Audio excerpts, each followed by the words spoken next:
All right, let's move on. I think we're to the CAG bag already. Yeah. Oh, sweet. Yeah, we're an hour and Cheapy's 8 minutes into the show also. It's not like it's so shocking. I know.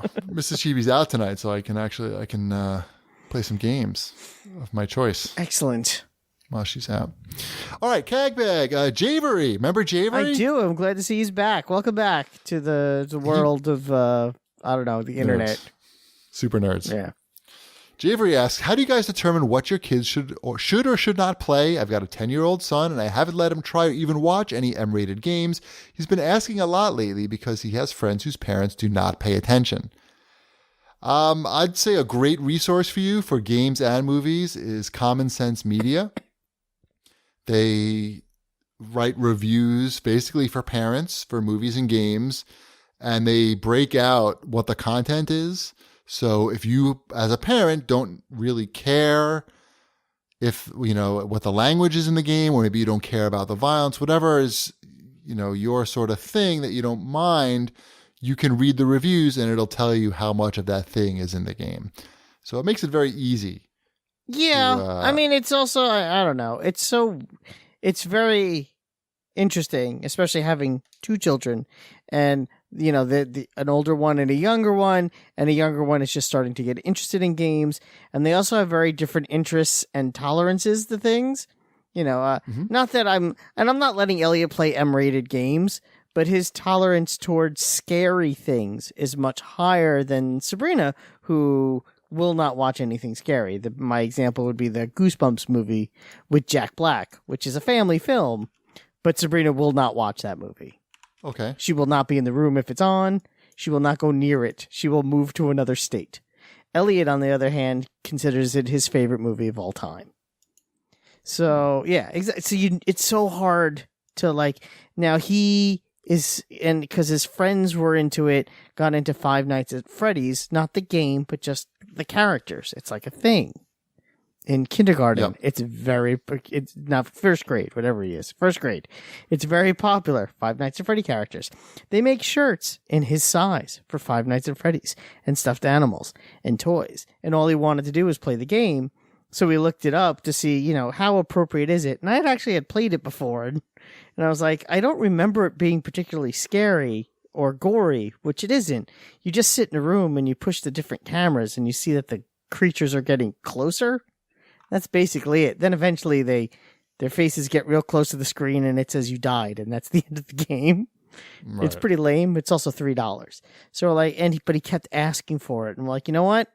You get 100 on your math test, and we'll get it for you. And of course, he got 100 on his math test. So beautiful. Yeah. So we downloaded it onto his iPad, and I played it with him, and we played it together. And it's am I thrilled that he was playing it? No.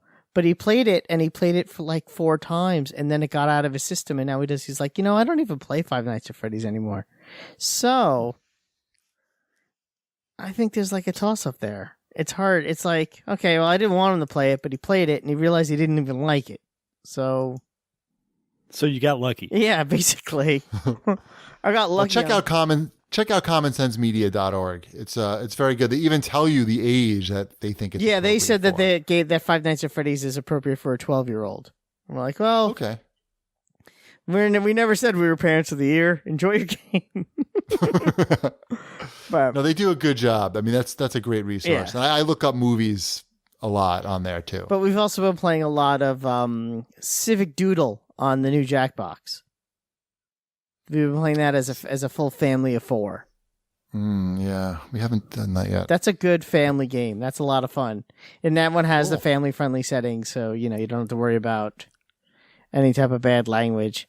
And Disney Pixar Does it Rush. stop you from drawing penises? Well, you could draw all the penises you want, I guess, but we don't really do that in my house. Who did the dicks? It was Wombat. All right, let's move on here. Some other questions. At Darwin Loves Devo writes in and asks, Cheapy, will you be buying Amazon Key if and when it gets to your area? That's the combination smart lock and camera system from Amazon that will let you let strangers into your house. Let delivery men come in to unlock your door and leave the packages inside. I have no problem with them just leaving it on my doorstep. I got the Ring doorbell there. I live in an area that's, not a high crime area. I mean, I had 3 Xbox One X's stacked up on my doorstep when I came home on Friday, and they were there. They were not tampered with. So no, I don't think I don't need Amazon Key. That being said, if I lived in like an apartment building or something where I had a problem with packages getting stolen, I could see that this would be something I might consider. But I think I'm good. I don't know. At Gaming Dad asks, if games really cost more to make than ever, then why are most of the big releases being sold for way less 6 weeks out? Because they need to get those games into people's hands so that they can potentially buy loot boxes. Yes. Yep. There's just more opportunity now to, games as a service. Mm-hmm. What do they call that? There was like a new term for it that one big company used. Recurrent something? Recurrent consumer.